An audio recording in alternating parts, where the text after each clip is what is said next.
Байгалийн ухааны мэргэжлийн хөгжлийн бүлгийн 2025-аас 2026 оны хагас жилийн үйл ажиллагааны тайлан. Тайлангийн чиглэл 2025-аас 2026 оны хичээлийн жилийн үйл ажиллагааны төлөвлөгөө, ээлжид хичээлийн хөтөлбөр, боловсруулалт, стандарт олимпиадын нэгийн даваа, үйл ажиллагааны төлөвлөгөөний дагуу хийгдэж байгаа ажлын танилцуулга, тайлан. 2025-аас 2026 оны хичээлийн жилд байгалийн ухааны мэргэжлийн хөгжлийн бүлэг нийт 22 ажлыг хэрэгжүүлэхээр төлөвлөснөөс 1-р хагас жилд хийгдэж байгаа үйл ажиллагааг танилцуулъя. Байгалийн ухааны мэргэжлийн хөгжлийн бүлгийн багш нарын хөтөлбөр боловсролт.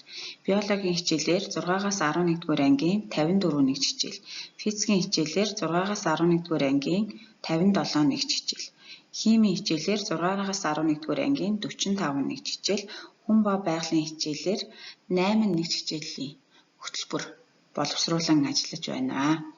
За үүнээс гадна Даваа самбуу багш 8-р ангийн хоол боловсруулах ба амьсгалын эрхтний дотоод бүтэц үүрэг амьтны зөөвөрлөлт сэдвээр нэг хичээлийн хөтөлбөр боловсруулан үзэсгэлэн гаргаж оролцсон. Насан буян багш 5-р ангийн математикийн хичээлийн 10-ын бутархайг уншиж бичих, жишиг таймлах сэдвээр нэг хичээлийн хөтөлбөр боловсруулан үзэсгэлэнд оролцсон.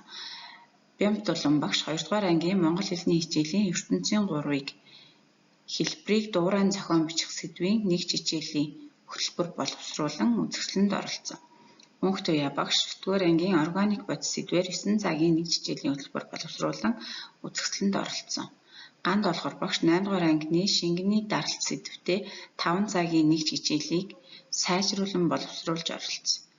Анх Туяа багш 1-р ангийн математикийн хичээлийн 10 хүртэлх тооны нэмэх хасах үйлдэл сэдвээр 9 цагийн нэг хичээл боловсруулан үзэсгэлэн гаргаж оролцсон. AR технологи ашиглан 5-р ангийн сурагчдад цэцгийн бүтэц жимс хаанаас үүсдэг тухай, амьсгалын эрхтэн тогтолцоо, дуу авиа хаанаас үүсч гардаг тухай танин мэдхийн үзүүлэх хичээлийг заалаа. Хүн ба байгалийн хичээлийн заахад хүндрэлтэй агуулгын судалгаа. 4-5 ангийн хүн ба байгалийн хичээлийн 14 бүлэг сэдвийн заахад хүндрэлтэй агуулгын судалгаанд бага ангийн заах аргын нэгдлийн 9 багш оролцсон байна.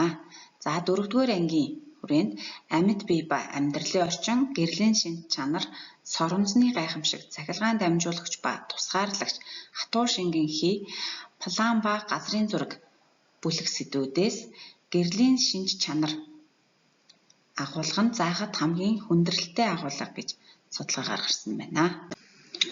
5-р ангийн орчлон ертөнцийн тухай судалцгааг голдоц зэрэг зээр зүгчийг олох, бодисын төлөвийн шилжилт, эргэх ба үл эргэх өөрчлөлт, цаг агаар ба уур амьсгал, хөшүүрэг хялбар механизм, ургамлын амьдралын эргэлт, амьтдын үржил хөгжил, нийт 8 бүлэг сэдвээс хөшүүрэг хялбар механизм сэдв заахад хүндрэлтэй агуулгаар гарсан тул судалгааны үр дүнд тулгуурлан мэргэжлийн багш нараас хөшүүрэг хялбар механизм сэдвийг сурагчдад хэрхэн хялбар зааж ойлгуулах талаар сургалтыг авч ажилланаа.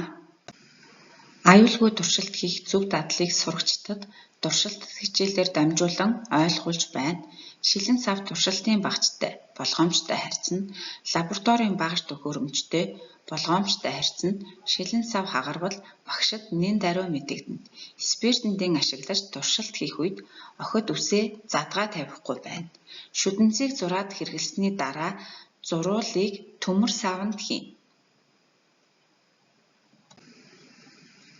Мэдлэгтийн микрофон. Байгалийн ухааны танин мэдхийн асуултаар хөгжилтэй богино бичлэг хийлээ.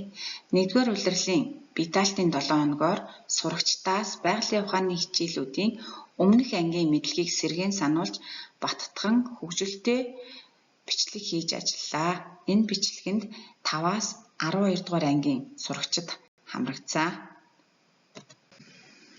Байгалийн ухааны хичээлүүд буюу хүн ба байгаль, хим, биологи, физикийн хичээлээр дэвтэр сурагчийн толь үзэсгэлэн гаргасан. Мөн физикийн хичээлийн сурагчдын бүтээлийг гаргасан. Олимпиад уралдаан. Биологийн хичээлийн уламжлалт олимпиадад 9-10-р ангийн сурагчдаас 12-р ангийн баяр цэцэг, сэр цэцэг 2, 2-р шатандаа тэнцэн дараагийн олимпиадад оролцохоор бэлдэж байна. Биологийн стандарт олимпиадын 1-ийн даваанд 6-р ангийн 14, 7-р ангийн 20, 8-р ангийн 10, 9-р ангийн 12, 10-р ангийн 7, 11-р ангийн 8, 12-р ангийн 5 сурагч нийт 76 сурагч оролцсноос 2-р шатандаа 56 сурагч тэнцсэн дараагийн шатны олимпиадаа бэлдэж байна.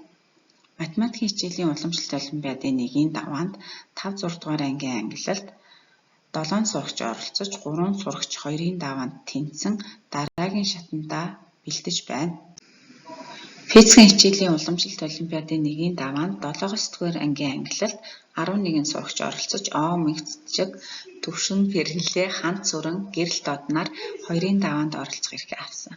10-аас 12-р ангийн ангилалд 10 сурагч оролцож цогцлолмоо, бат эрдэнэ, буян зулнаар 2-ийн даваанд оролцох эрхээ авсан. Химийн хичээлийн уламжлалт олимпиадын 1-ийн даваанд 78 сурагч оролцож бүгд тэнцсэн дараагийн шатны олимпиадаа бэлдэж байна. Анхаарал хандуулсанд баярлалаа.